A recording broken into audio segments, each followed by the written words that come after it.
I'm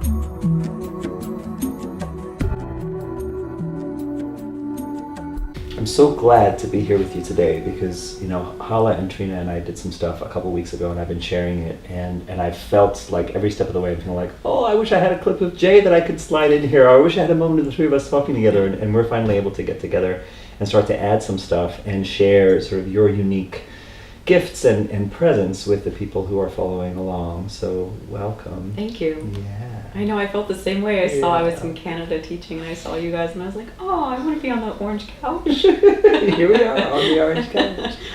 Yeah, and so it's a little different this year. This is the fourth time that you're participating in Awakened Heart, Embodied Mind.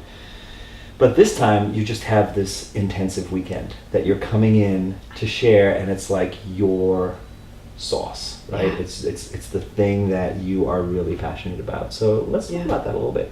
Yeah. Well, yeah, as you said, it was funny. In all the other years, I would say, I wrote this book called Teaching People Not Poses, and I'm here to teach you the poses. Which I do love. I absolutely do love.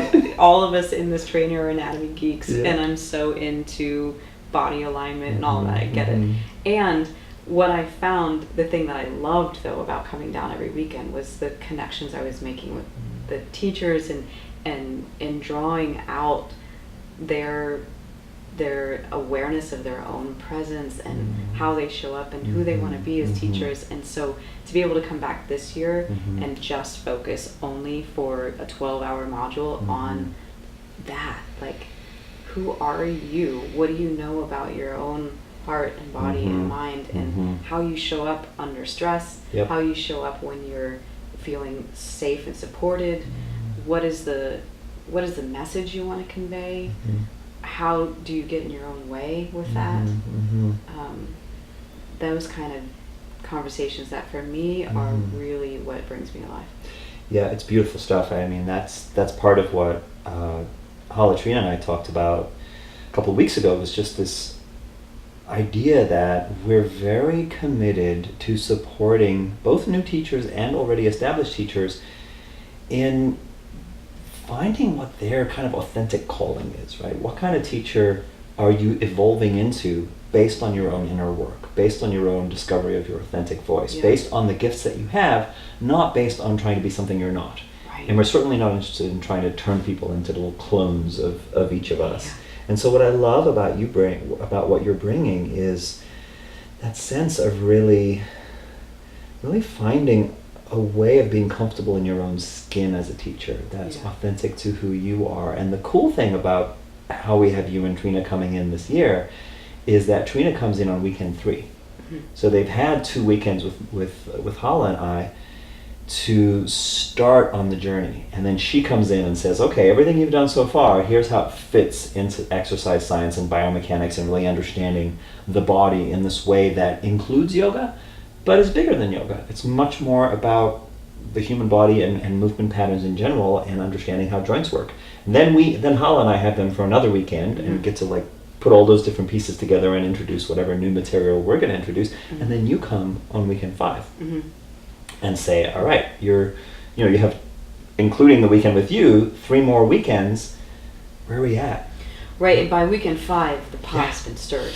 Right, they're already aware. For new teachers who haven't been exposed to teaching before, they're starting to be aware, like, oh, this is really fascinating and juicy and good information, and oh my gosh, I'm gonna have to stand in front of a group of people and say this sometime. Right, so that's starting to happen. And we'll have done the first practicum already, so they'll have gotten to have, which is totally nerve-wracking for teachers, especially for new teachers, but even experienced teachers too. Sometimes are like, oh shit, I'm going to be observed, and yet we try to do it in as loving and supportive a way as possible, and really have the feedback be constructive and about this is what you're doing wonderfully, and this is where you can grow. Here are the ways we want to sort of challenge you and support you. Yeah, and I think the thing, especially in those practicum weekends, that touches me so much is that you and Hala and I think are really good at seeing people. And we see different parts of them because of the different things that we teach. But part of what we're doing is offering feedback, but it's really like, hey, this is who I see in you, and let's lift that up, right? And I think that's part of our approach is so psychologically informed that we really are looking to affirm people and who they are, as opposed to put them in a box and packaged this way.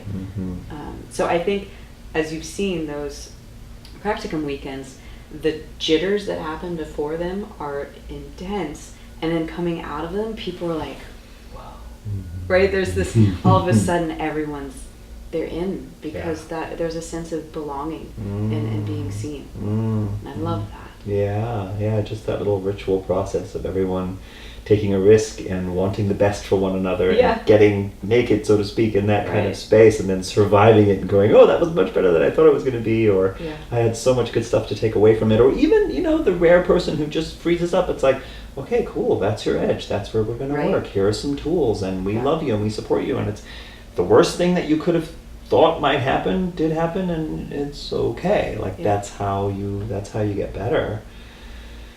I love too that the group that we have right now, the 4 of us who are the trainers, we each have intersecting passions that inform what we bring to the table with regard to yoga. I think each of us, what we have in common is that we fell in love with yoga at a certain point, but yoga represented an intersection with something about inner work, something about the body, something about the psyche, right? Something about the ongoing process of personal growth, and we didn't just stop there. We kept sort of adding to our toolkit and seeing how these things overlapped and could inform one another.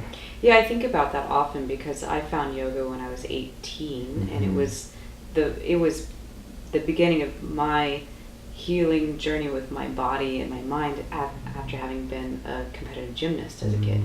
But had I not done all the other personal growth work that I've done and therapy and all that, I would never have gotten the pieces through yoga unless I found a teacher, like you or Hala.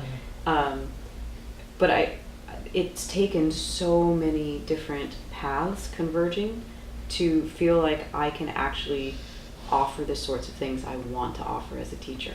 Because I know, 15, 16, 17 years ago, I wanted to say all those things, and I just had no idea how to access that.